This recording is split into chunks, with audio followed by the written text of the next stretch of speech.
So yesterday I posed a challenge, perhaps the greatest challenge in trying to communicate the concepts I talk about in this video to other people and hopefully have them get some of the benefits of it.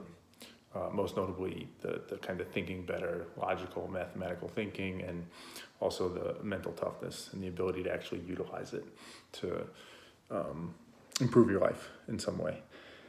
So what I wanted to do here was do what I find valuable often is to try and use a metaphor, parallel a different situation, and see if you can understand dynamics in that work that may apply to this to try and solve that challenge. And one of the ones that I come back to often that I think just has a lot of parallels to this is Brazilian Jiu Jitsu. And I say that because, so when it comes to trying to, have conversations with people and get them to see some of the benefits of these topics, I talked about the challenges of there's a heavy balance there that you don't want to come off insulting, you don't want to come off putting them on the defensive, that they're not thinking clearly or they're not mentally tough enough. You also don't want to come off too strong, whereas you're trying to preach or claim that you have all the answers, because that's not what this is. There's that right balance, and you need to figure out a way to probe and get questions and start to shine some light on some areas for them, but do it in a way in which their mind doesn't kick in and shut down or push back or get defensive. And it's very hard. It's a very challenging thing to do.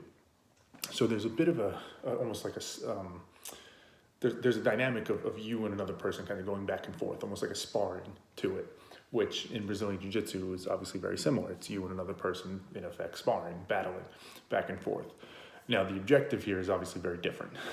In Brazilian Jiu Jitsu, you're trying to beat the other person. You're trying to ultimately submit them, trying to get to some position where you can lock in a submission and get them to give up, ultimately.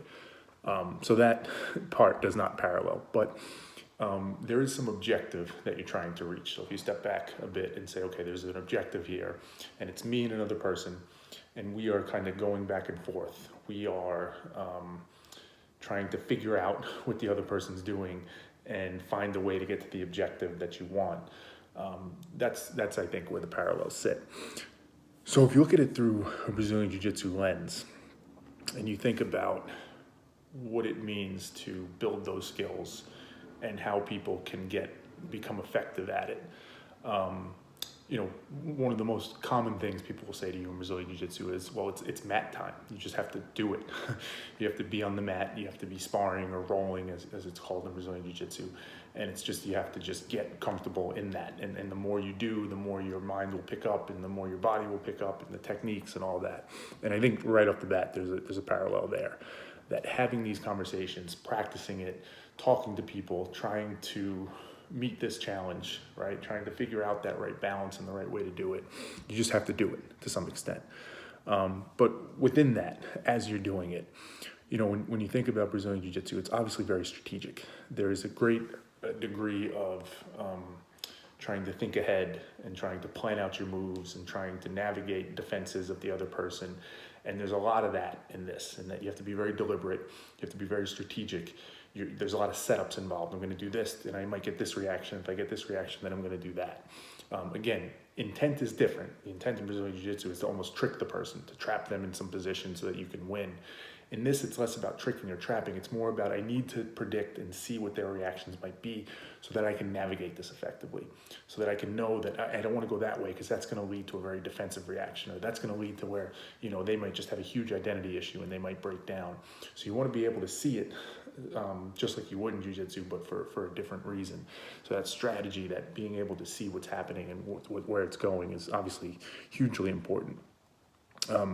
I think, I talked about in yesterday's video, there's also the degree of humility that comes with it, and humbleness, and kind of parking your ego. In Jiu-Jitsu, it's super prevalent because you're going to go in and you're going to go against people who are better than you, and sometimes not better than you, but you're going to lose. And you're going to get beat. You're going to get submitted. You're going to make a miscalculation. You're going to make a misread. You're not going to execute it properly, and you're going to feel it. You're going to see it. You're going to get choked out. Your arm's going to get taken, something along those lines. And it's similar here. You have to be okay with that. You have to accept the failure that's inevitable in this.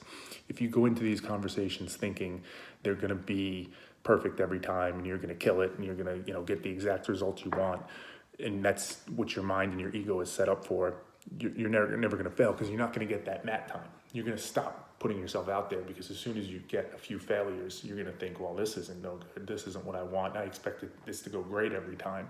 So that mindset of understanding you're not good yet, you're not perfect yet, it's a skill that you have to hone and build, definitely parallels in that. The last piece I'll touch on is this concept in Brazilian Jiu Jitsu, which is one of the most prevalent, which is position over submission. The idea being that when you're doing Brazilian Jiu Jitsu, in many ways you're adjusting and moving through positions, trying to get to ultimately a dominant position so that you can get to the submission. And a common mistake people make is, the cool, the flashy thing to do is to get to the submission. So a lot of people will jump steps, they'll rush it, and they'll just go for that submission right away and try and get to that. And no surprise, usually that ends up in you not succeeding, because you haven't set it up right. You didn't get to a good position to actually execute on the submission. Something's sloppy in it. You don't have the right grip. You don't have the right hold, and you end up not getting to your objective. But it's so instinctual. We're so compelled to want to jump to that, because that's the goal. That's what we're trying to get to.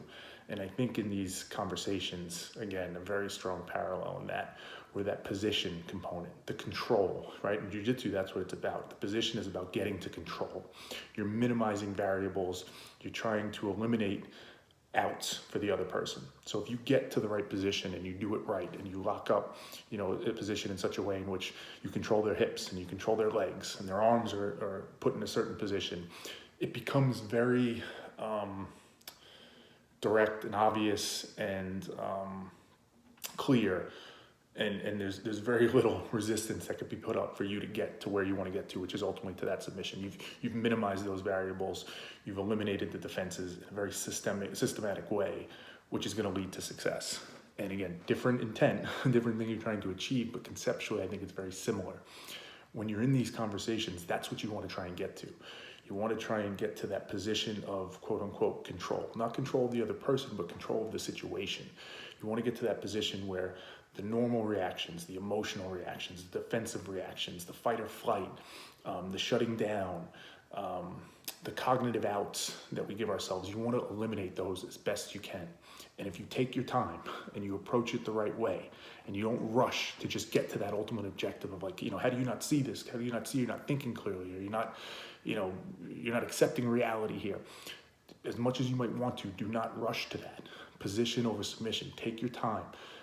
Eliminate those outs. Eliminate those paths they want to go to, so that when you get to that position of control of it, you've minimized the variables. It will be that much more obvious. It will be that much more clear and direct for that person to see the benefit of what you're trying to get to them.